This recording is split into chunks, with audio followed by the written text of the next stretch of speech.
Hey guys, we're making a cornucopia, apple cider, pumpkin pie, but a little bit different. So anyway, here we go. I'm going to turn you around. I've started the apple cider. So what we have here, now I've doubled this, so I have a 6-quart crock pot. We have 2 small oranges. We have 16 cups of water because it's doubled. We have cinnamon sticks. We have clove, nutmeg, and allspice, and apples. And I feel like one other thing. No, I think that's everything.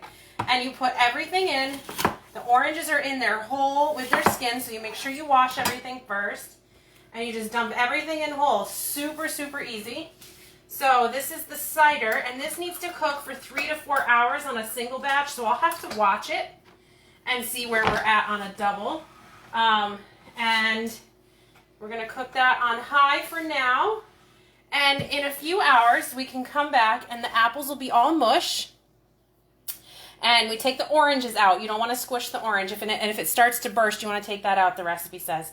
Squish it all up, cook it for another hour, and then strain it. Add a little caramel sauce, and you have caramel apple cider. Yum, yum. So, okay, let's turn around and get set up over here so we can start making our cornucopia. So, I did in my stories yesterday a little quiz to see if anybody knew what I was making, because I had the beginnings of a cornucopia going on, and one person got it right, so good job. All right, so super easy, and you don't have to, unless you're going to really eat it, but every time I've made it, nobody's touched the bread part. So don't worry about making some fancy, delicious, yummy bread. It's just really a centerpiece. So what I did, it's supposed to be bread dough, Pillsbury bread dough, but they didn't have any, so I just got the pizza crust. Okay, so just going to open this up. Does anybody else get, like, when they open one of these? Oh, there it goes. Afraid it's going to pop on you. Okay, so I have my mat over here. A little bit of flour. You don't need a ton, just to keep it from sticking. I took this out of the fridge, even though it says let it stay cold. I took it out of the fridge a little bit early because I did one yesterday and I just realized it needed to be a little bit warmer. So I'm just going to spread it out. I know you can't really see that super well, but I'm just using my hands to kind of thin it out and make it a good rectangle shape.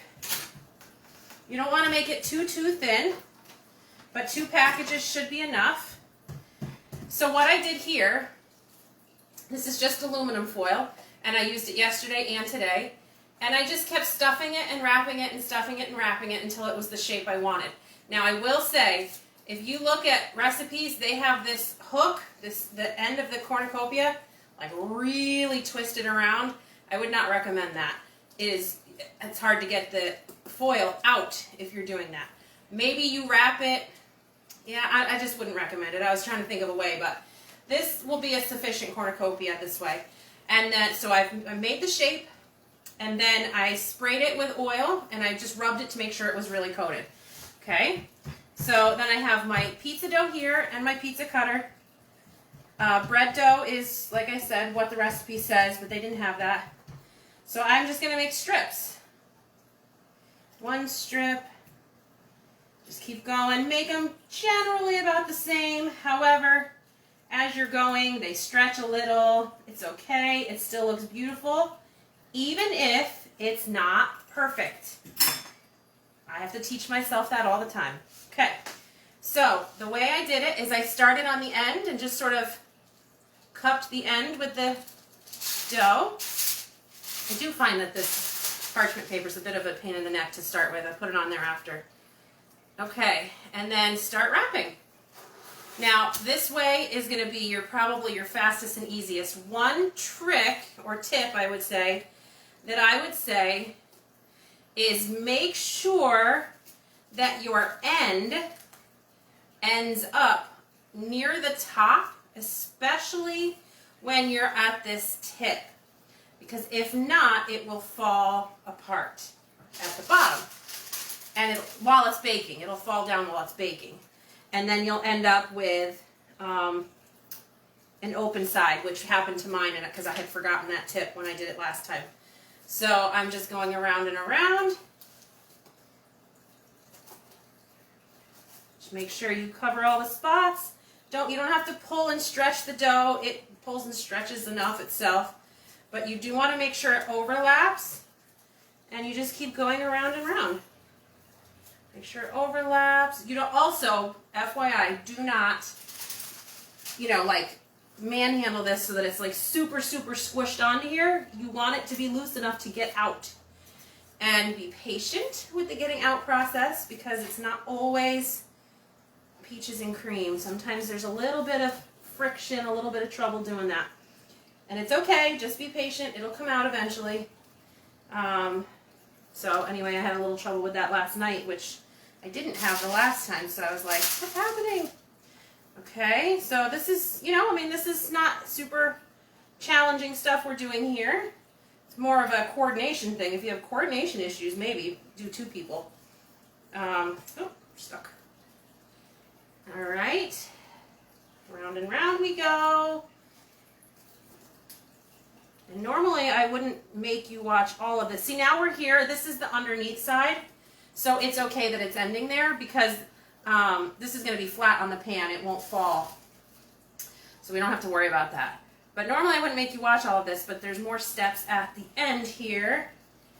A few, but they're still there. So I want to show you. And it needs to be fully wrapped in order to do that. So you can make this cornucopia as big or as small as you want. The first time I made it massive because I was going to a big family gathering and I was making it into a vegetable tray. So I wanted it to hold lots and lots of stuff. So I made it very big the first time.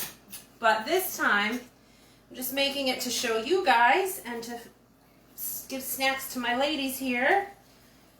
So it doesn't need to be massive. And the bigger it is, the more stuff you need to fill it to make it look like it makes sense. So keep that in mind. Almost done. So you don't quite need 2 full tubes of this pizza dough. Oops, I missed a spot here. Let me just flip this over. There we go. Yeah, you don't need quite 2 full tubes, but you can use the last little bit and make yourself a little personal pizza or something after you're done. A little snack for all your hard work. Okay. Got a little thin right there, so I'm just going to actually overlap it and double it up a little bit. A little piece of the package on there. Let's open this one. I know it seems like, why are you opening a whole second one? Because we're going to do some decoration. So that's why I'm doing a second one. Okay. Get this out of the way. Almost there. Okay. Probably need just a little more flour on here, but that's all right. We'll be all right. Okay. Take another strip. Whoop. And cut it all the way through. There we go. All right. I'm actually going to come back in from here because that is a little thin right there. Go around.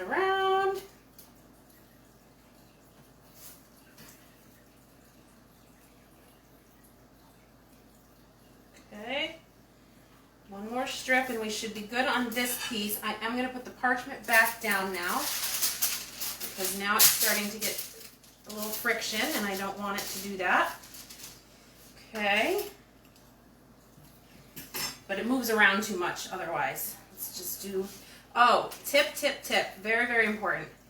Make sure that the outside lip of your cone does not come in. Make sure it flanges out a little bit.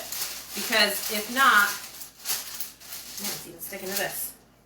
If not, what you're going to end up with is, well, somehow we're off here because I think because the parts are thicker. So you know what I'm going to do? You'll end up with this, your bread stuck because you'll have, yeah, let's do that. Perfect. Actually, not quite perfect. Close though. There we go. Great. Okay. So now we have it totally covered, right? All the bread dough. But like I said, you don't want it to be coming in because then you'll have a hard time getting the foil out of the center. Okay, so now for the top. We're going to cut 3, that's a 3, not that, 3 skinny strips, and we're going to braid them. And then we're going to get our cookie cutters and we're going to cut some leaves and stuff out to decorate it with. Oh, I didn't cut that all the way. It's okay. I don't want to cut too hard because I don't want to cut my mat, so I keep getting a little bit stuck. Try to make these the same thickness. It's just like you would braid hair, one over the next, and then one over the middle, and then the other side over the middle. But the dough does get very stretchy. It's okay. You'll get there. As long as it is, it doesn't matter because it can just go underneath. So if it's too long, that part will be buried. Getting all wrapped up here. Okay, braid, braid, braid, braid, braid, braid. Just going to move this up a little because it's long. Okay. Don't worry about being perfect. It does puff a little. Okay, so now we've got our braid. Just squish the ends together when you get to the end. Again, that's going to be on the bottom, so it's okay that it's not 100% perfect. Okay, so we have a braid. Let me get our egg wash out. I already have that ready to go. Get a brush. Okay, so this is going to go just right around the open face part, okay? So we're just going to put a little of this egg. Of course, all white's got on there. Come on. Okay, actually that piece is cut off a little bit, so I'm just going to cover that as well. The parchment helps a lot with the baking, but it's a pain in the neck with the prepping because it slides all over the place. Okay, so we take this, lay it right at the face, wrap it around. And I will show you this in a second.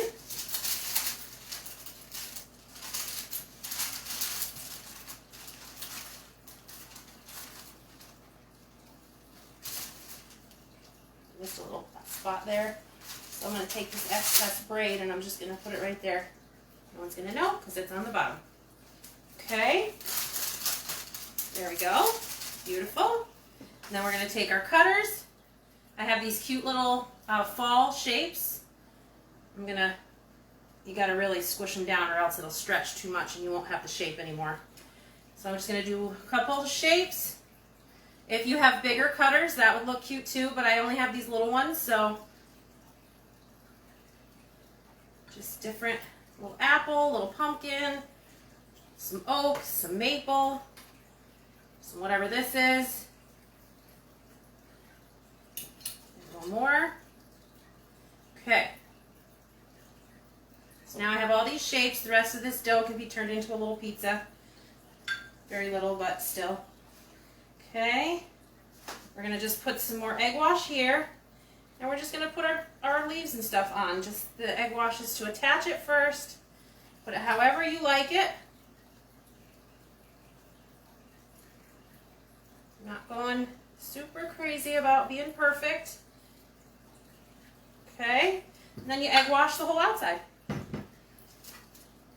This one little spot does not want to do what it's supposed to do. We don't usually have that issue, so we may have a little piece of bread, which you know what? I can put a toothpick right in there, hold that in place, and it'll be just fine. That's what I'll do. Okay, we'll just egg wash this whole thing. Good to go. So I'm going to set this aside. You don't need to watch me egg wash, but I will show you real quick.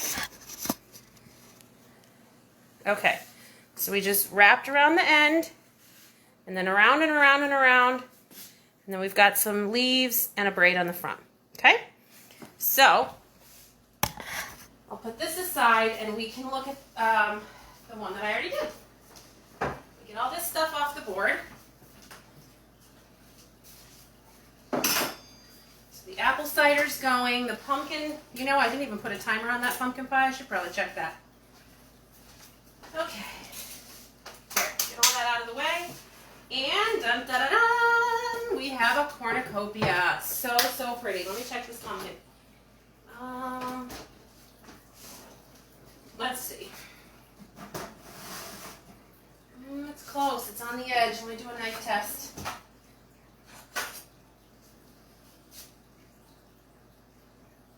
It's done. Okay, good.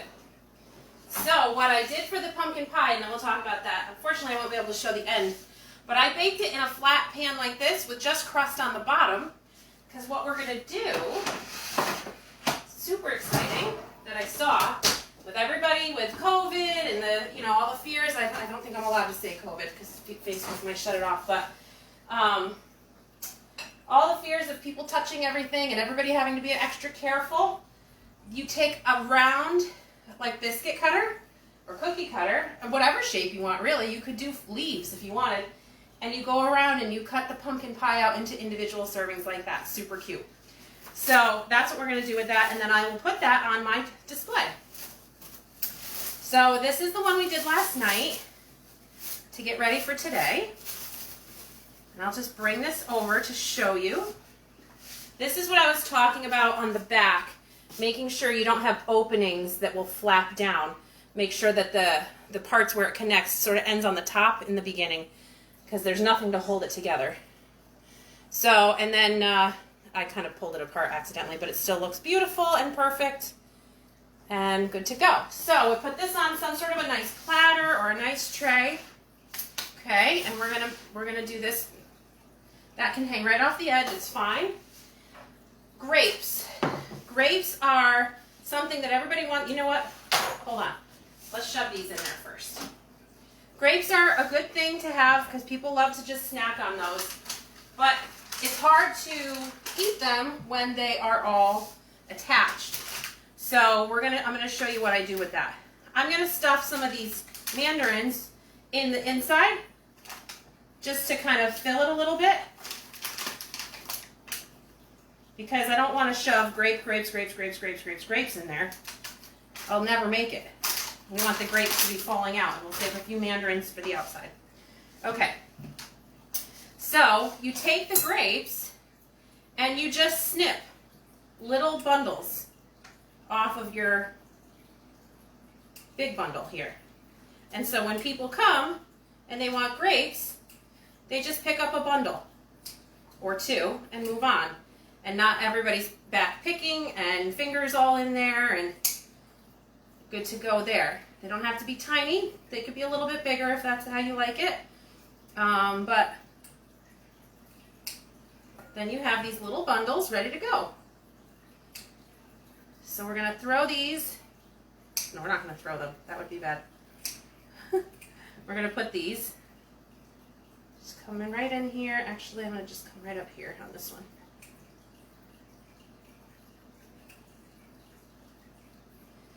This one down just a little bit. Okay, one more. I've washed these grapes in the Norwex fruit and vegetable scrub stuff. I don't sell it, but I do enjoy that. I think it cleans the grapes really well. Okay, so then we shove these in here. And we don't have to worry about putting too many because we already put the oranges in there. And we just kind of let them spill out. Okay. And then we have some cheese that I'm just going to cut into cubes. And then you can put little toothpicks in them. An idea I thought of as well is you could go to the dollar store and get individual little tongs. I know it seems crazy, but you know, if you're concerned but you still want to do something like this that's a really cute display, that's an option. So I just cut it thick and then I cut it into threes once it was done, and I'll just put some cheese around the outside. Make this beautiful board.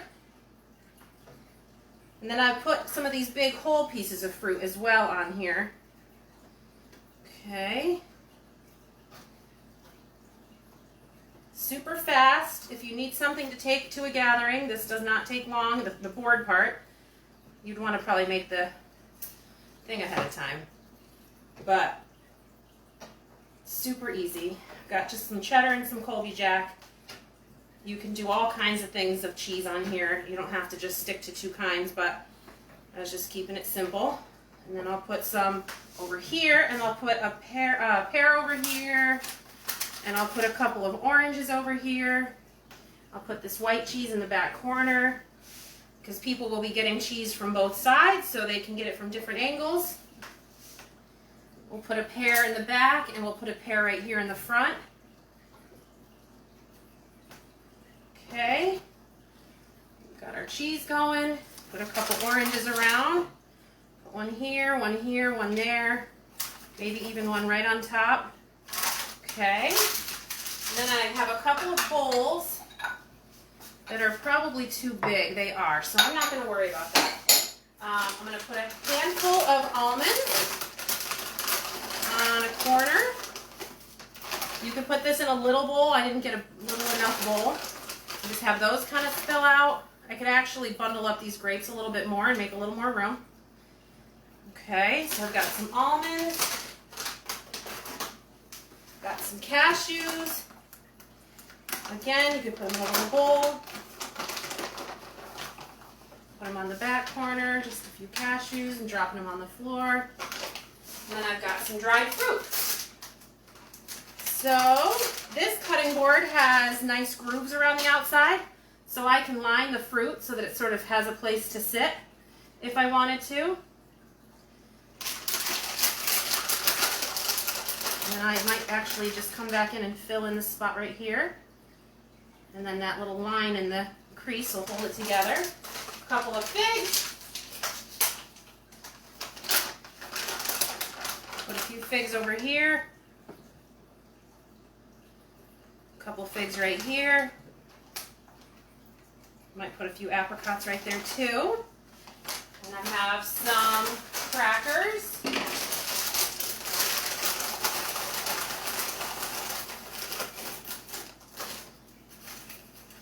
There, and you could put more if you want to. I'm just doing it quickly. And then when we went on Sunday for our adventure challenge, we went to the Litchfield Candy Company and we got some chocolates that are all individually wrapped, and they're all fall colors and fall leaves. So I will then sprinkle these sort of throughout. I probably will just make sure that I have them facing up so that you can see the leaves. You can even put a couple up here if you wanted to. Put a couple over here. Doesn't matter if it's sitting on top of something. It'll look beautiful. And we have a board ready to go for guests. So this can be your little centerpiece with some tongs or whatever. And you've got this beautiful cornucopia with all these goodies on it. And so this is your centerpiece. Quick, easy, snacky kind of a thing to start the day off right. You could also skip the cheese and the nuts, and you could just do all kinds of chocolates. And what I had wanted to do, but the pumpkin pie is not quite done, is I wanted to then also have pieces of the pumpkin pie. You could do this not on a board. You could do a brown paper over your table and have all kinds of stuff sort of spilled, like craft paper, spilled out all over as well. So there's lots of different things. We have this is the pumpkin pie in the rectangular pan, and then we saw the cider. So that is what we did today. I think it came out really nice. The ladies are gonna be oohs and ahs. And yeah, so hopefully this was helpful and gave you some tips. And next week we will do, I can't remember what we're doing next week, but one more thing in prep for Thanksgiving, and then we'll move on from that. And we will see you soon. Bye, guys.